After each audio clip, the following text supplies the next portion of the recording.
यानी ये ऐसे ही लगता है कि मुकाबला इमरान खान का एस्टेब्लिशमेंट के साथ है और इमरान खान की पार्टी इस वक्त इमरान खान की बात नहीं मान रही, वो हर बात एस्टेब्लिशमेंट की मान रही है। वो एस्टेब्लिशमेंट के कैंप में खड़ी है, चाहे मजबूरन खड़ी है, चाहे डर के खड़ी है, चाहे लालच से खड़ी है। लेकिन दूसरी जानिब जो पाकिस्तान के अवाम है वो इमरान खान के साथ खड़े हुए हैं। तो इस वक्त सख्त मुकाबला चल रहा है। यानी जो कुछ भी मुज़ाकरात के हवाले से हुआ उसको अगर आप स्टडी करें तो पाकिस्तान तहरीक-ए-इंसाफ के लिए ये शदीद शर्मिंदगी की बात है। यानी पाकिस्तान तहरीक-ए-इंसाफ अपने मुंह से कह रही है कि जी हमने मुज़ाकरात का कहा था, लेकिन हुकूमत ने हमें तज़हीक का निशाना बनाया। एक्चुअली इमरान खान ने मुज़ाकरात का कहा क्यों था, मैंने ये पाकिस्तान तहरीक-ए-इंसाफ के अंदर से भी जानने की कोशिश की, इमरान खान साहब के जो करीबी सोर्सेज हैं वहाँ से भी। तो मुझे दो चीज़ें पता चली हैं, वो मैं आपके सामने रख देता हूँ। एक तो ये है कि जो लोग इमरान खान साहब को जाकर सानेहाए डी चौक के बाद जेल में मिले हैं, उन्होंने इमरान खान साहब को पूरी पिक्चर नहीं बताई थी। उन्होंने इमरान खान साहब को बताया था कि ठीक है जी वहाँ पे हालात ख़राब हुए हैं, हमारे कुछ लोग जो हैं वो जाँ बहक हुए हैं, दूसरी तरफ के बंदे जो हैं वो भी शहीद हुए हैं। उन्होंने ये बताया था कि उधर भी शहादतें हुई हैं, इधर भी हुई हैं। उन्होंने ये नहीं बताया कि जो रेंजर्स वाले हैं वो एक हादसे की नज़र हो गए हैं, उनकी शहादतें हुई हैं लेकिन वो एक हादसा था और उसकी रिपोर्टिंग मौके पर ही हो गई थी। लेकिन इमरान खान साहब को ये तासुर दिया गया जेल के अंदर कि जैसे दोनों तरफ बड़ा शदीद टॉर्चर हुआ है और इधर भी लोग शहीद हो गए, उधर भी लोग शहीद हो गए।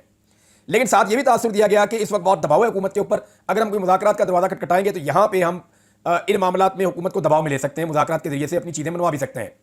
और फिर इमरान खान साहब को जब आहिस्ता आहिस्ता चीज़ें पता चली तो कहानी कोई और निकली। जब उनकी फैमिली जाकर मिली उन्होंने बताया जी ये तो वन साइडेड था, लोगों को तो घेर के गोलियां मारी गई लाइटें बंद करके, और अभी तक तो लाशों का ही नहीं पता किधर गई, और लोगों की लाशें वापस भी नहीं की जा रही। सैकड़ों लोग जो हैं वो लापता हैं। अभी अलीमा खान का जो स्टेटमेंट है वो आपको इसकी तस्दीक करेगा, जो उन्होंने अभी स्टेटमेंट दिया। मैं उसको आपको उर्दू में ट्रांसलेट करके बता देता हूँ। उन्होंने अंग्रेजी में इसको लिखा अपने ट्वीट को। इमरान खान 26 नवंबर को इस्लामाबाद में कत्लेआम होने वाले जो कत्लेआम के बारे में बदस्तूर बहुत परेशान है। वो वाकई शोहदा के बारे में और जो सैकड़ों लापता अफराद हैं उनके बारे में और शहीदों और जख्मियों के अहलखाना को दी जाने वाली धमकियों के बारे में परेशान है। मुतासरीन को धमकाया जा रहा है कि वो अपनी गोली से लगने वाले जख्मों के बारे में बात ही ना करें, यानी जो जख्मी हुए हैं वो ये बात ही ना करें कि गोली से जख्मी हुए हैं, और ना ही ऐनी शाहिदीन के बयान दें, यानी वो गवाही देने के लिए भी ना आए कि मुझे गोली लगी थी। और इमरान खान साहब ने जैसा कि 15 दिसंबर को यौम शहादत का, शोहदा के दिन का यौम शोहदा का ऐलान किया है, तो पेशावर में शहीद जख्मी और उनके अहलखाना के लिए दुआएं मगफिरत की जाएगी। इमरान खान ने यह भी अपील की है कि पाकिस्तान के दीगर शहरों और दुनिया भर में भी दुआएं की जाएं शोहदा के दिन के हवाले से। हम दुआ करते हैं कि लापता होने वाले कई सौ में से ज़्यादातर जिंदा मिल जाएं, क्योंकि इनकी तलाश पुलिस स्टेशनों और जेलों में बदस्तूर जारी है। ये उनका स्टेटमेंट है इमरान खान साहब की बहन का, अलीमा खान साहबा का, इमरान खान साहब के हवाले से। लेकिन अब मुज़ाकरात के हवाले से मैं आपको बता रहा था कि इमरान खान साहब को जब उन्होंने ये फैसला किया कि ये तो बहुत बड़ा काम हो गया, तो उनके पास जो कार्ड मौजूद था उन्होंने कहा मैं इसको खेलता हूँ, मैं सिविल नाफरमानी के लिए जाऊँगा। अब इसके लिए बड़ा कॉन्फिडेंस चाहिए होता है, वो बहुत तगड़ा पॉलिटिकल लीडर हो जिसे ये पता हो कि वो अकेला ऐसा लीडर है जो ये कॉल दे सकता है। यानी सिविल नाफरमानी की कॉल पाकिस्तान में कोई भी नहीं दे सका। इमरान खान साहब खुद भी एक दफ़ा नाकाम हुए 2014 में, लेकिन 2014 के इमरान खान में और 2024 के इमरान खान में ज़मीन आसमान का फ़र्क है। तब लोग इमरान खान को किसी और तरह जानते थे, अब लोग इसको एक बहुत बड़े लीडर की तरह जानते हैं और एक बहुत बड़ी रेजिलियंस की एक मिसाल के तौर पे इमरान खान साहब को अब पाकिस्तानी जानते हैं, जो हार नहीं मानता। और वो वज़ीर आज़म के तौर पे वो पाकिस्तानियों के साथ जो कर चुके हैं, जैसे उन्होंने कोविड को निपटाया, जैसे उन्होंने मुश्किल हालात में पाकिस्तान को निकाला, जैसे आलमी सतह के ऊपर उन्होंने इस्लामोफोबिया और नबी अकरम सल्लल्लाहु अलैहि वसल्लम की नामूस के लिए आवाज़ उठाई। तो अब इमरान खान साहब का करैक्टर कुछ और है लोगों की नज़रों में, और जिस तरह ओवरसीज पाकिस्तानी उनके साथ जुड़े हैं या पाकिस्तान के अंदर लोगों की बड़ी तादाद उनके साथ खड़ी है, तो इमरान खान ही वो वाहिद लीडर है जो ये कॉल दे सकते हैं। तो उन्होंने अपने आखिरी पत्ते के तौर पे इसको रखा हुआ था, लेकिन जब उन्हें हकायक पता चले तो उन्होंने फिर फाइनली मजबूर होकर ये कॉल दी कि हमें दीवार के साथ लगाया जा रहा है, हमारे पास अब कोई रास्ता नहीं है, तो हम देने जा रहे हैं जी सिविल नाफरमानी की कॉल। अब सिविल नाफरमानी की कॉल है, लेकिन इमरान खान साहब ने हिफ्ज़े मा तकद्दुम, ये लफ्ज़ आपने याद रखना है, या जिसे कहते हैं हुज्जत तमाम करना। इमरान खान साहब ने हुकूमत के पास कोई बहाना ना रहे, कल को कोई इमरान खान साहब के ऊपर नया बयानिया लेकर चढ़ाई ना करे या उनके ऊपर कोई एलिगेशंस ना लगे। तो इमरान खान साहब ने दो शराइत के साथ हुकूमत को मुज़ाकरात का आखिरी मौका दिया था। ये जरा बात अपने ज़हन में रखें, इमरान खान ने मुज़ाकरात का इसलिए नहीं कहा था अपनी पार्टी को कि जाओ और जाके मौके से फ़ायदा उठाओ और हुकूमत के साथ मुज़ाकरात कर लो और शहीदों का खून बेच दो। इमरान खान साहब ने कहा था कि मैं सिविल नाफरमानी में जा रहा हूं और मैंने ये जाना है। इनके पास बचने का सिर्फ एक रास्ता है कि मेरी दो चीज़ें मान लें। नंबर एक, मेरे जो बेगुनाह लोग हैं उन सबको रिहा कर दिया जाए। नंबर दो, 9 मई के ऊपर और 26 नवंबर के कत्लेआम के ऊपर एक जुडिशल कमीशन बना दिया जाए।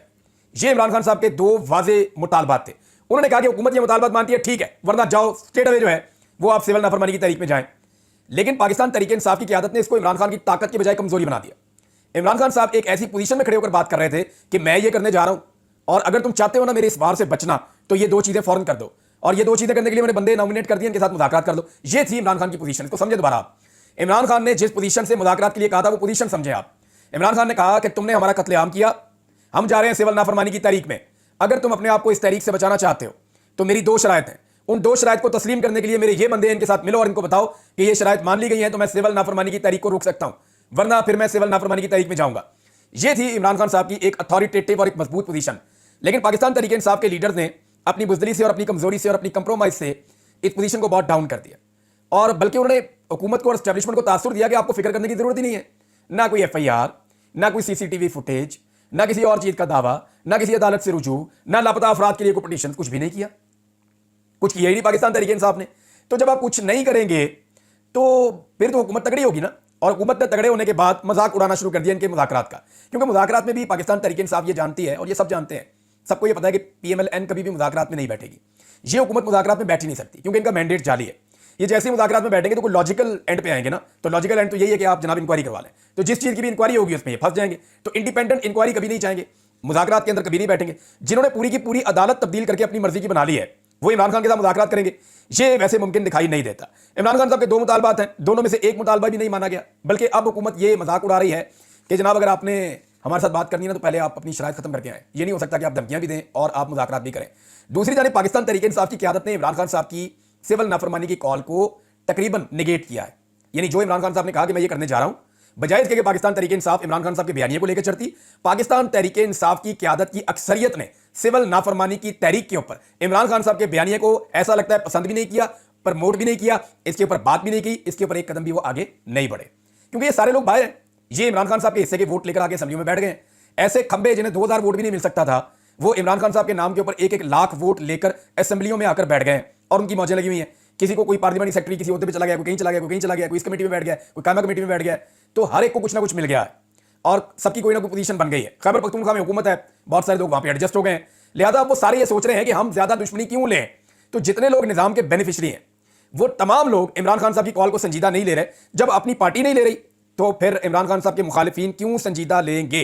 ये हुकूमत को दबाव में लेने का इमरान खान का तरीका था, लेकिन उल्टा पाकिस्तान तहरीक इंसाफ खुद दबाव में आ गई है और ये बात बिल्कुल ठीक है, अब इससे आप भाग नहीं सकते।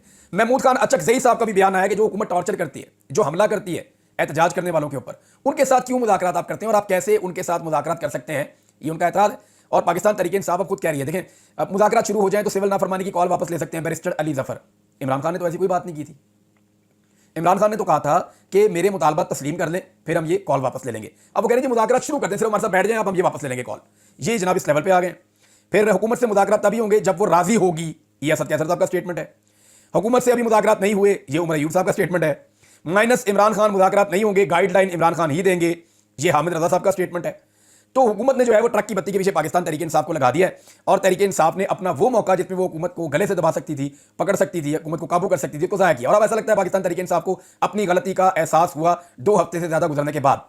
उन्हें अब आइडिया हो गया कि उन्हें कानूनी कार्रवाई करनी चाहिए थी, उन्हें कानून के मुताबिक तमाम चीज़ों को चलाना चाहिए था, चाहे उसका नतीजा कुछ भी होता, चाहे बाद में मामला तय हो जाते या ना होते, जैसे भी होता, लेकिन फौरी तौर पे कानूनी दरवाजा खटखटाना चाहिए था। ये ना करके पाकिस्तान तहरीक इंसाफ ने अपने पांव पर कुल्हाड़ा मारा है। हमेशा हुकूमत के बाद एक मौक़िफ़ मौजूद रहेगा कि पाकिस्तान तहरीक इंसाफ की क़यादत असेंबलियों में भी आ रही थी, सेनेट में भी आ रही थी, अदालतों में भी आ रही थी और सारे काम कर रही थी, लेकिन कार्रवाई नहीं कर रही थी, इंसाफ का दरवाजा नहीं खटखटा रही थी, FIR नहीं लिख रही थी। ये सारी चीज़ें क्यों नहीं कर रही थी? ये बदनीयती के साथ हुआ है, ये जेल में बैठ के मनसूबा बनाया हुकूमत को फंसाने के लिए, अब ये ऐसे करेंगे। उल्टा इमरान खान साहब और उनकी अहलिया के ऊपर मुकदमा दर्ज कर दिया गया। ये रेंजर्स के जो अहलकारों की शहादतें हुई हैं, उस हवाले से इमरान खान साहब के ऊपर और उनकी अहलिया के ऊपर एक और मुकदमा भी दर्ज कर दिया गया है।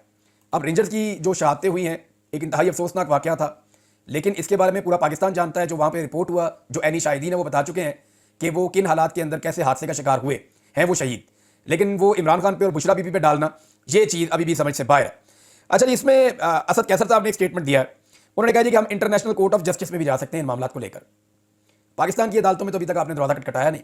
आपके लगभग 150 बंदे आपकी अपनी लिस्ट के मुताबिक लापता हैं, आपने अदालतों का दरवाज़ा नहीं खटखटाया। आप इंटरनेशनल कोर्ट ऑफ जस्टिस में कैसे जाएंगे? वैसे आलमी सतह पे ओवरसीज़ पाकिस्तानियों की ये ड्यूटी लगाई जाए तो वो ये कर सकते हैं, क्योंकि उन्होंने बहुत बड़े बड़े एहतजाज किए हैं। और अभी जो सबसे बड़ा एहतजाज प्लान किया जा रहा है, वैसे हैरानकुन हद तक स्पेन के शहरियों ने एहतजाज किए हैं, बहुत बड़े बड़े, लेकिन जो 10 डाउनिंग स्ट्रीट का एहतजाज है वो हुकूमत के लिए बहुत बड़ा दर्द सर होता है। हुकूमत उससे बहुत परेशान होती है, हुकूमती ऐवानों में कलबली मचती है। और 10 डाउनिंग स्ट्रीट के बाहर 15 दिसंबर को पाकिस्तान तहरीक इंसाफ ने, ओवरसीज़ पाकिस्तानियों ने इस्लामाबाद में होने वाले कत्लेआम के खिलाफ एक बड़े एहतजाज का ऐलान कर दिया है। यहाँ एक बड़ा तगड़ा एहतजाज होगा और उसके लिए जो है ओवरसीज़ पाकिस्तानी अभी से तैयारियां कर रहे हैं। शदीद सर्दी है वहाँ पे, लेकिन इसके बावजूद लोग जो हैं वो एहतजाज करेंगे पाकिस्तानियों के हक में, जिनको घेर कर लाइटें बंद करके रात के अंधेरे में अंधाधुंध फायरिंग करके कत्लेआम किया गया है, उनके बारे में जो है वो अब वहाँ पे एहतजाज होगा। अमेरिका में हुकूमत ने बड़ी कोशिश शुरू की है जनाब, और अमेरिका में हुकूमत की दाल गल नहीं रही। देखें, हुकूमत का ये उनकी पूरा जोर है इस बात के ऊपर कि कुछ ना कुछ करके डोनाल्ड ट्रंप के इक़्तिदार में आने से पहले पहले आने वाली एडमिनिस्ट्रेशन को काबू किया जाए, या उनके अंदर ऐसे ताल्लुकात बना लिए जाए, या कुछ ऐसा कर दिया जाए कि डोनाल्ड ट्रंप के गज़ब से हमारी जान छूट जाए। जैसी सपोर्ट हमें मिल रही थी जो बाइडन के दौर में, वैसी ही सपोर्ट या उससे मिलती जुलती सपोर्ट डोनाल्ड ट्रंप के दौर में भी मिलती रहे। अब उसके लिए हुकूमत जो है वो दिन रात कोशिश कर रही है, जोर लगा रही है, लेकिन हुकूमत का काम नहीं बन रहा। ओवरसीज पाकिस्तानियों की अक्सरियत जो है वो इमरान खान के साथ खड़ी है, उनके बयानिया के साथ खड़ी है। चाहे वो लोग ट्रंप को मिलें, चाहे वो लोग रिपब्लिकन्स को मिलें, चाहे वो लोग जाके डेमोक्रेट्स को मिलें, वो जिनको भी मिलते हैं जाकर उन्हें एक ही बात करते हैं कि पाकिस्तान में जुल्म और ज्यादती के खिलाफ आप आवाज़ उठाएं, ह्यूमन राइट्स की वायलेशन पाकिस्तान में हो रही हैं, और पाकिस्तान के अंदर इमरान खान के साथ जो जुल्म और बर्बरियत हो रही है वो भी बताते हैं। और अब तो डी चौक का जो सानिया है उसके बारे में भी सब कुछ आगाह किया जाता है। हुकूमत ने बहुत पैसा खर्च किया था और लॉबिंग के लिए बंदे हायर किए थे, फर्म हायर की थी, लेकिन उन्होंने भी हाथ खड़े कर दिए हैं। देखिए, किसी भी मुल्क में अगर आपने लॉबिंग करनी है ना, तो आपको उस मुल्क के बाशिंदे चाहिए होते हैं। ये नहीं हो सकता कि वहाँ पे 4-5-6 अंग्रेज उठ के लॉबिंग शुरू कर दें पाकिस्तान में हुकूमत के बारे में, तो वो लॉबिंग कामयाब नहीं होती जब तक कि उनको लोकल सपोर्ट नहीं होती। लोकल्स की सपोर्ट का मतलब यह है कि जो ओवरसीज पाकिस्तानी वहाँ रहते हैं उनके कुछ ऐसे ग्रुप्स हों जिनके फिर वो प्रोग्राम्स करवाते हैं, जिनकी वो मुलाकातें करवाते हैं, उनके फेसेस दिखाते हैं, बताते हैं इनके मुल्क में क्या हो रहा है, तो उन्हें लोकल्स की सपोर्ट बिल्कुल मैसर आई ही नहीं। बड़ी कोशिश की है। सबसे ज़्यादा जिस बंदे के लिए चैलेंज बना हुआ है वो रिजवान सईद शेख है। ये वहाँ पे सफ़ीर है पाकिस्तान का। ये दिन रात कोशिश कर रहा है, ओवरसीज पाकिस्तानियों से लगातार राब्ते कर रहा है, कभी डॉक्टरों की तंजीम से राब्ते करता है, कभी पाकिस्तान तहरीक इंसाफ के अहदेदारों से राब्ते करता है। हर एक का मिन्नत और तरला करके इस आदमी ने देख लिया। इतनी मुश्किल नौकरी किसी की नहीं थी जितनी इस आदमी की नौकरी मुश्किल बनी हुई है अमेरिकन सफ़ीर के तौर पर। ये पूरा जोर लगा रहा है कि कुछ करके कुछ छोटा सा जत्था ही बन जाए जो पाकिस्तान तहरीक इंसाफ को या ओवरसीज पाकिस्तानियों को टैकल करे, और वहाँ पे कोई लॉबिंग का एक दूसरा ग्रुप बन जाए। लेकिन ग्रुप नहीं बन रहा, इक्का दुक्का बंदे, कभी यहाँ से तोड़ कभी वहाँ से तोड़। तो इस तरह का काम तो किया जाता है, टांगे की सवारियाँ तो हैं, लेकिन जो बहुत बड़ी तादाद में ओवरसीज हैं, लाखों की तादाद में, जो वेस्टर्न कंट्रीज़ की मैं बात कर रहा हूँ, वो पूरी तरह से इमरान खान और इमरान खान के बयानिए के साथ इस वक्त तक खड़े हैं। नाज़रीन, एक और बड़ी खबर है, और ये बहुत बड़ी खबर है। ये खबर है फौजी अदालतों के हवाले से।